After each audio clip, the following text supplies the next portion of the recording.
Hello everyone, कैसे हैं आप सब। Welcome back to my YouTube channel. मेरा नाम है रुचि तिवारी। मैं एक हाउसवाइफ, एक एस्पिरेंट और एक स्टूडेंट भी हूँ। मैं टीचिंग स्टडी जितने भी एग्जाम है उन सब में प्रिपरेशन करती हूँ, जैसे super TET, BPSC, TRE 4, DSSS, KVS. अभी फिलहाल मैं इन सबके कॉमन सब्जेक्ट पढ़ रही हूँ, क्योंकि आने वाले समय में जो भी एग्जाम हो उनके लिए थोड़ा बहुत तो प्रिपेयर हो सके, इसलिए मैं कॉमन सब्जेक्ट पढ़ रही हूँ। तो मैं डेली का टारगेट प्रोवाइड कर रही हूँ, जिसका आज 15वां दिन है। तो आप सभी मेरे साथ ये टारगेट फॉलो करिए, अपनी तैयारी बनाए रखिए, क्योंकि कब क्या हो जाए, सरकार की क्या मंशा है, क्या बदल जाए, क्योंकि फिर न्यूज़पेपर में आना स्टार्ट हो गया है। तो फिर आप सभी अपनी तैयारी स्टार्ट कर दीजिए अपनी पढ़ाई के साथ साथ। जैसे आज का मैंने जो टारगेट लिया है वो है हिंदी का, साइंस का, मैथ्स का, इंग्लिश, ईवीएस और जीके जीएस। इन सब सारे सब्जेक्ट का मैंने लिया है टारगेट। जैसे हिंदी मैंने लिया है उत्पत्ति के आधार पे शब्द के भेद। साइंस मैंने लिया है जड़, तना, पट्टी। और मैथ्स मैंने लिया है एलसीएम एचसीएफ का। इंग्लिश में फिगर ऑफ स्पीच, ईवीएस में झील, जीके जीएस में वन लाइनर। इतना मैंने आज का टारगेट लिया है। मैंने जो हिंदी में टारगेट लिया है वो है उत्पत्ति के आधार पर शब्द भेद। ये क्वेश्चन बहुत बार पूछा गया है कि उत्पत्ति के आधार पर शब्द कितने भेद होते हैं। तो 5 भेद हैं, जैसे तत्सम, तद्भव, देशज शब्द, विदेशी शब्द या फिर इसको आगत शब्द भी बोलते हैं, और 5वां है हमारा संकर शब्द। ये तत्सम शब्द वो होते हैं जो संस्कृत का हुबहू रूप होते हैं, और तद्भव शब्द वो होते हैं जो संस्कृत के साथ मतलब उनके थोड़े बहुत परिवर्तन, संस्कृत को परिवर्तित करके जो बनते हैं, मतलब संस्कृत का सरल रूप हमारा तद्भव है। दूसरा है देशज शब्द। देशज शब्द का वो मतलब है जिनके बारे में हमें पता नहीं है कि ये कहाँ से आई है, इनकी उत्पत्ति किस भाषा से हुई है, तो ये सब हमें पता नहीं है।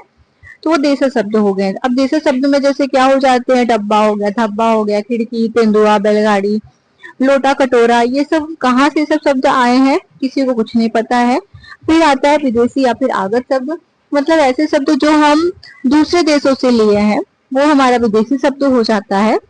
जैसे विदेशी शब्दों में ढेर सारे आ जाते हैं, जैसे फारसी से क्या क्या लिया, अरबी भाषा, तुर्की भाषा, पुर्तगाली, फ्रांसीसी, जापानी, चीनी, अंग्रेजी, ये सब सारी जो भाषा है वो सब विदेशी भाषा है। अब ये सब कहाँ, ये सब इन सब के बारे में बहुत सारे हैं, बहुत बड़ा है, बहुत लेंदी है। फिर कहाँ से क्या होगा फिर समझ में नहीं आता कहाँ, क्योंकि इतना लंबा है। आप सब उसको धीरे धीरे पढ़ते चलिए, फिर आपको समझ में आएगा कि ये सब शब्द कहाँ से लिया गया है। फिर उसके बाद चौथा हमारा हो जाता है हमारा संकर शब्द। संकर शब्द क्या होता है कि जब दो भाषाओं को मिला के बनता है हमारा, जैसे हमारा टिकट घर हो गया। अब टिकट क्या है हमारा इंग्लिश है, और घर क्या है हमारा हिंदी है। तो इन दोनों का कंबाइन जो हो जाता है वो हो जाता है संकर शब्द, मतलब हाइब्रिड जो बोल सकते हैं उसको। फिर हमारा हो जाता है रेलगाड़ी। रेल हमारा इंग्लिश और गाड़ी हमारा हिंदी। तो फिर ये दोनों मिलके हमारा हो जाता है संकर शब्द। ऐसे जांच घर हो गया, अजायब घर हो गया। तो ये सब हमारे हो जाते हैं संकर शब्द। ये सब हमारे थे उत्पत्ति के आधार पर शब्द के भेद। नेक्स्ट हमारा जो सब्जेक्ट है वो है साइंस का। साइंस में जो चैप्टर लिया है वो है जड़, तना, पत्ती का।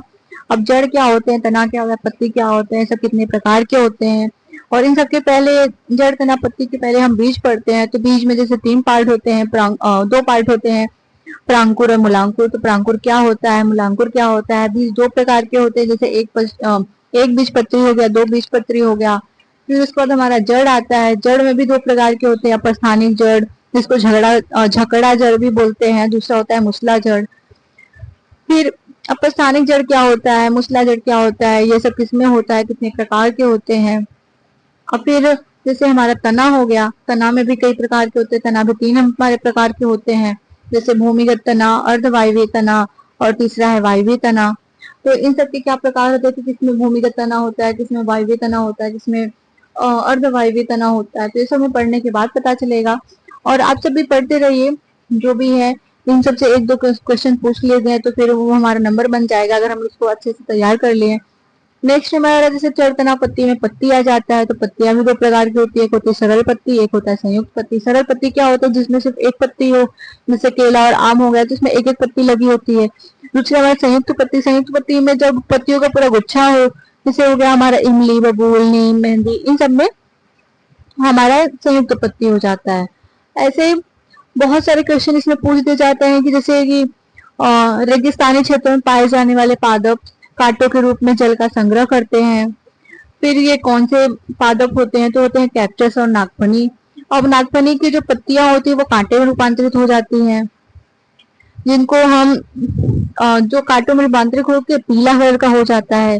मतलब यहाँ पे क्या होता है कि जो क्लोरोफिल होता है, जब पत्तियां रहती है तो क्लोरोफिल होता है, जब वो जड़ में रूपांतरित हो जाती है तो क्लोरोफिल जंत्रोफिल में परिवर्तित हो जाता है, जिससे पत्तियों का रंग क्या हो जाता है, हमारा पीला कलर हो जाता है। लेकिन फिर उसके बाद ये प्रकाश संश्लेषण की क्रिया नहीं करती।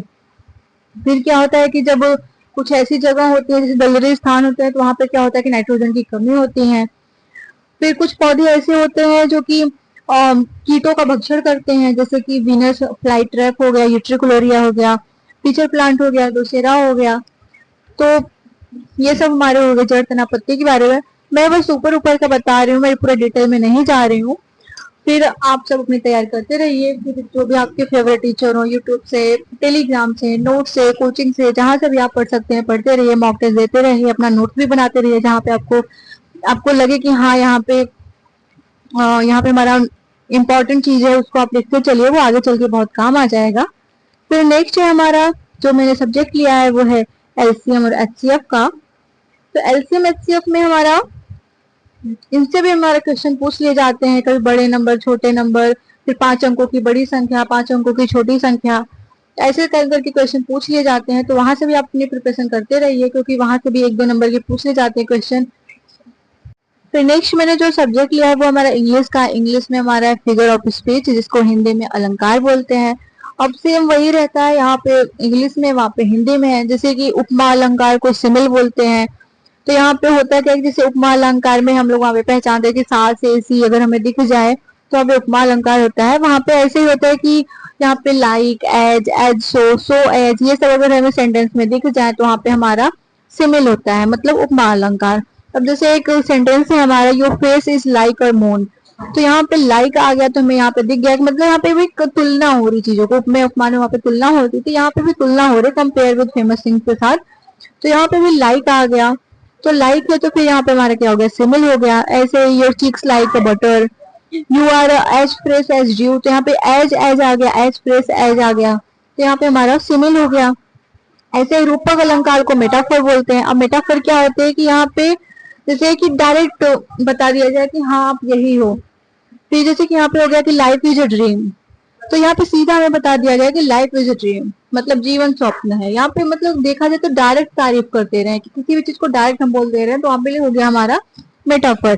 जैसे you are a red rose, you are the pillar of administration, life is not a bed of roses, तो यहाँ पे हमारा क्या हो गया, रूपक अलंकार हो गया। फिर हमारा पर्सोनिफिकेशन। पर्सोनिफिकेशन मतलब मानवीकरण, मतलब जहाँ पे हम नॉन लिविंग थिंग्स को लिविंग बना देते हैं, मतलब लिविंग बना के देते हैं, लिविंग मान लेते हैं। जैसे कि लव इज ब्लाइंड, लव कोई लिविंग थिंग्स है नहीं लेकिन वो अंधा है, तो ये हमारा पे क्या हो गया, पर्सोनिफिकेशन। जैसे कि anxiety is sitting on her face. फिर opportunity knocks at the door but once, मतलब जहाँ पे दो अपोजिट वर्ड्स एक ही साथ दिख जाए, मतलब पॉजिटिव थिंग्स हो लेकिन वहां पे लेकिन लग जाए। जैसे कि life is a bitter sweet, मतलब जीवन कड़वा मीठा है, तो यहाँ पे life is an open secret. Open secret मतलब ओपन भी है और सीक्रेट भी है, तो यहाँ पे हमारा ऑक्सीमोरॉन हो गया। फिर हाइपरबोल मतलब अतिशयोक्ति अलंकार, जहाँ पे बढ़ा चढ़ाकर बात किया जाए। तो ये सब हमारे अलंकार के बारे में है। सिमिल के क्या बोलते फिगर ऑफ स्पीच के बारे में है। नेक्स्ट है हमारा ईवीएस और जीके जीएस, जिसमें मैंने झील लिया है, और वन लाइनर के भी क्वेश्चन ऐसे ही आते हैं। तो वन लाइनर में भी जीके जीएस में भी झील होगा, तो आप सब दोनों मिला के पढ़ लीजिएगा, कॉमन सब्जेक्ट है। फिर मिलते हैं नेक्स्ट वीडियो में टारगेट 16 के साथ, तब तक के लिए थैंक यू।